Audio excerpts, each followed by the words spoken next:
नमस्ते, मैं आपका होस्ट श्री हूँ और आपका स्वागत है प्यार की दास्तां में। चलिए आते हैं हमारी कहानी पर, जिसका नाम है राहों में तुम।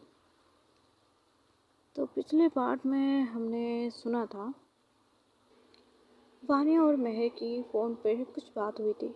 उसके बाद वानिया किसी से बात करती है। तो अब आते हैं आज की पार्ट पर। वानिया उस इंसान से बात करने के बाद वो अपने डार्क ऑफिस में जाती है। हाथ में ड्रिंक, आंखों में ठंडी सी शांति, पर अंदर एक तूफान था। उसके सामने एक आदमी खड़ा था जिसका चेहरा अंधेरे में आधा छुपा हुआ था। बॉस, काम हो जाएगा, बस आपका सिग्नल चाहिए। वानिया धीरे से उसकी तरफ मुड़ती है। उसकी आंखों में कोई इमोशन नहीं था, बस कंट्रोल। सिग्नल मैं दे चुकी हूँ, उसने धीरे से कहा, पर याद रखना उसे चोट नहीं आनी चाहिए। आदमी थोड़ा कंफ्यूज होता है। बॉस, पर टारगेट तो। वानी की आवाज़ थोड़ी ठंडी हो जाती है। जो मैंने कहा है वही करो। एक सेकंड के लिए साइलेंस, फिर वो आदमी सिर झुका के चला जाता है। वानिया अकेली रह जाती है।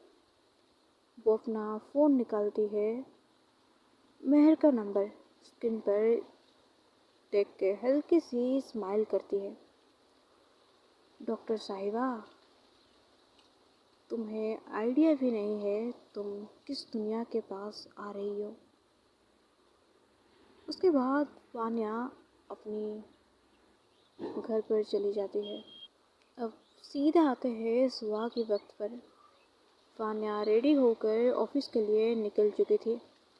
दूसरी तरफ महर सुबह उठकर खाना बनाती है और अपने पापा के साथ ब्रेकफास्ट करके हॉस्पिटल के लिए निकलती है। करीब 30 मिनट के अंदर महर हॉस्पिटल में पहुंच जाती है। वहां पहुंचकर पेशेंट को चेक करती है। ऐसे ही कुछ वक्त बीत जाती है। दूसरी तरफ वानिया ऑफिस में थी और किसी से बात कर रही थी। वो इंसान के बारे में कुछ पता चला। दूसरी तरफ से आवाज़ आता है, नहीं बॉस, कुछ इन्फॉर्मेशन नहीं मिला। हम ट्रैक करने की कोशिश कर रहे हैं, कुछ पता नहीं चल रहा है। वानिया ठीक है कहती है, फिर कॉल कट हो जाता है। उसके बाद वानिया चेयर पर बैठती है। वो अपनी फ़ोन पर कुछ तो कर रही थी। अब आते हैं दूसरी तरफ। श्रुति घर पर थी। वो इधर उधर टहल रही थी, मानो वो कुछ चीज़ के बारे में सोच रही हो।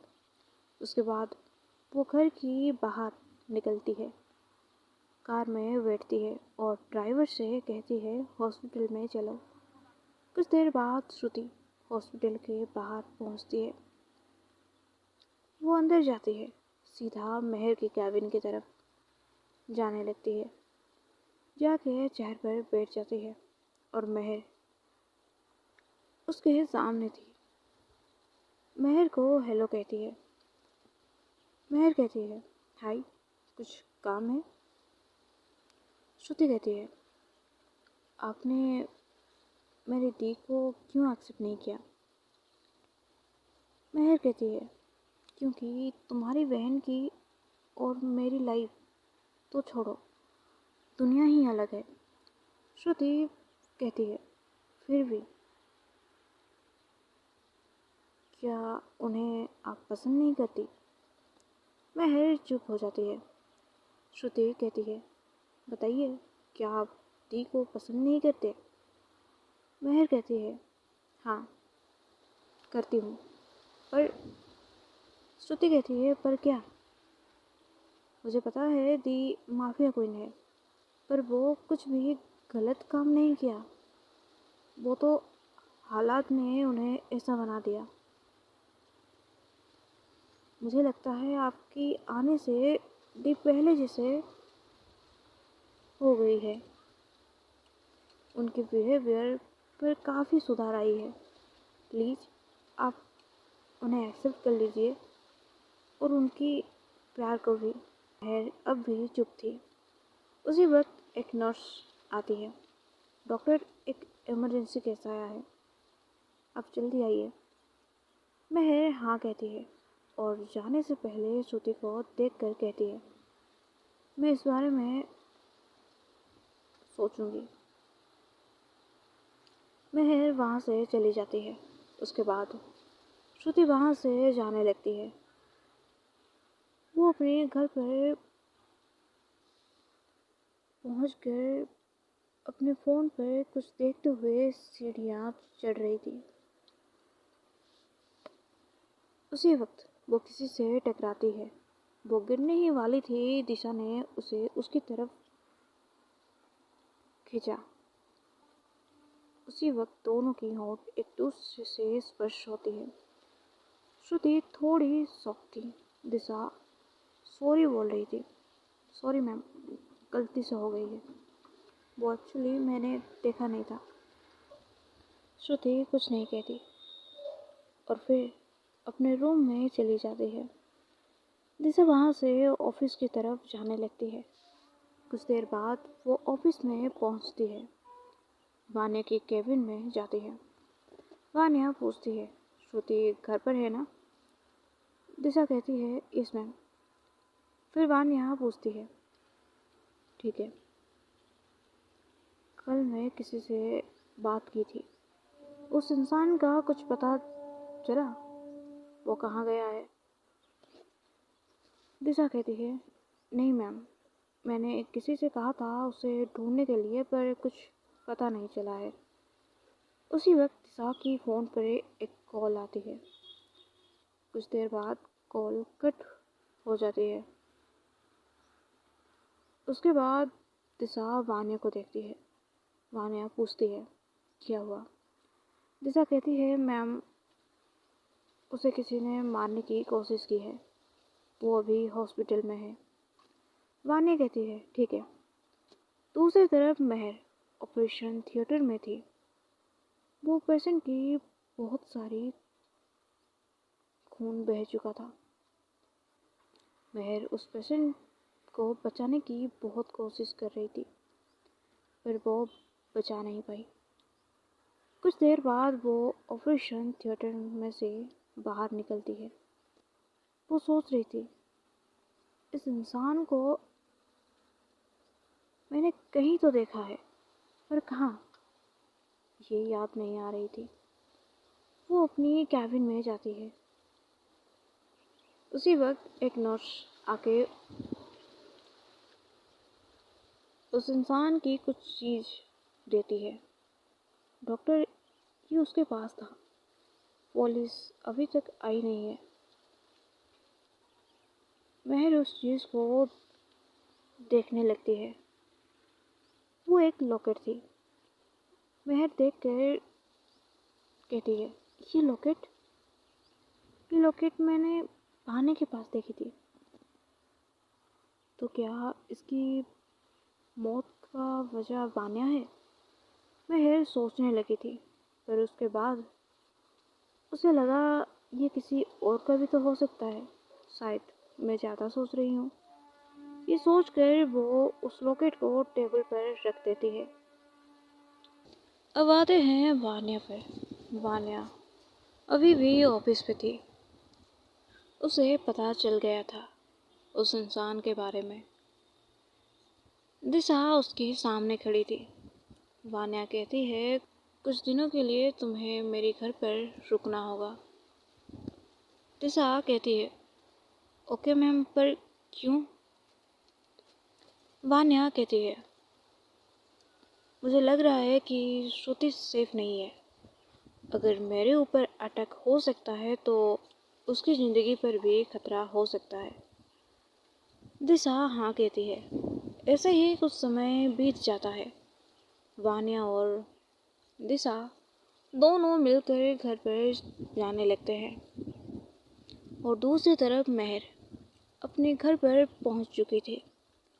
खाना खाने के बाद वो अपनी रूम में जाती है और बालकनी के साइड खड़ी हो जाती है। उसके दिमाग में बहुत सारी थॉट आ रही थी। श्रुति की कही हुई बात और वानी के बारे में जो सब उसने सुना है, दोनों चीज़ें अलग थी।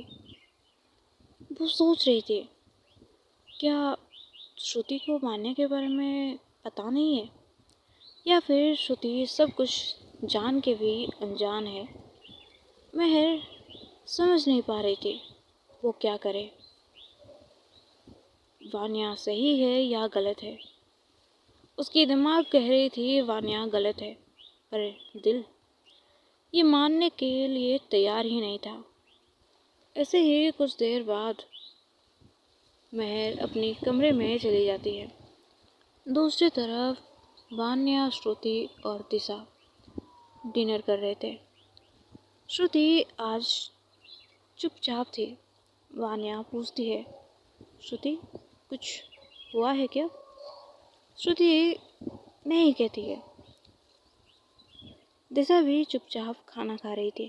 खाना खाने के बाद सब अपने अपने कमरे में थे। श्रुति अपने कमरे में जाकर बेड पर बैठी थी।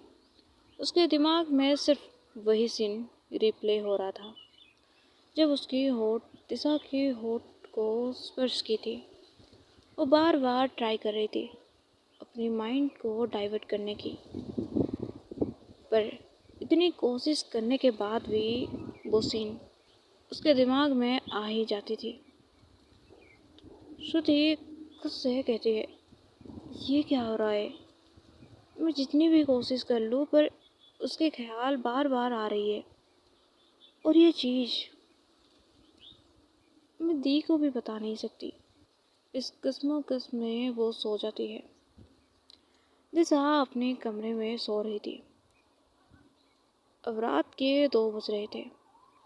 दिशा की नींद टूटती है। वो इधर उधर देखने लगती है, फिर साइड टेबल पर देखती है, पर उसे पानी नहीं मिलती। वो उठकर किचन की तरफ जाने लगती है। शायद किचन में ऑलरेडी कोई था। वो धीरे से किचन में जाती है और उस इंसान को पीछे से पकड़ लेती है। दिशा उस इंसान को पकड़कर अपने तरफ घुमाती है। देखकर कहती है, तुम यहाँ इतनी रात क्या कर रही हो? वो इंसान और कोई नहीं, श्रुति थी। श्रुति कहती है, वही चीज़ मैं भी पूछ सकती हूँ, तुम यहाँ क्या कर रही हो? दिशा कहती है, मैं पानी पीने के लिए आई थी। श्रुति कहती है, हाँ तो मैं भी पानी पीने के लिए आई थी। दिशा अब उसे छोड़ दी थी। वैसे खुद के घर में चोरों की तरह क्यों घूम रही हो? श्रुति कहती है, देखो मिस, मैं चोरों की तरह नहीं घूम रही है। उसके बाद श्रुति पानी की बोतल लेकर वहाँ से चली जाती है। दिशा खुद से कहती है, इस लड़की का कुछ नहीं हो सकता। उसके बाद वो पानी की बोतल लेके अपने कमरे में जाती है। पानी पीकर सो जाती है। दूसरी तरफ श्रुति बेड पर बैठी थी। पता नहीं खुद को क्या समझ रही है। वैसे भी मुझे क्या। श्रुति खुद से बात कर रही थी। उसके बाद वो सो जाती है। सब लोग सो गए थे, पर कोई तो था जो अब भी जाग रहा था और किसी से बात कर रहा था। उसे चैन से जीने मत देना। उसके जीवन को नर्क बना दूंगा मैं। उसके लिए मेरी पापा चले गए, मैं उसे छोड़ूंगा नहीं। जैसे तुमने मुझे रुलाया है, वैसे ही तुम रोओगे वान्या राठौर। बहुत जल्द तुमसे मैं तुम्हारा सबसे बड़ा कीमती चीज़ छीन लूँगी। बहुत जल्द। ये कह कर वो इंसान बहुत तेज हंसने लगता है। उस इंसान के साथ एक ओल्ड इंसान बैठा हुआ था। तो आज की पार्ट यही तक। आगे जानेंगे क्या होगा। राधे राधे।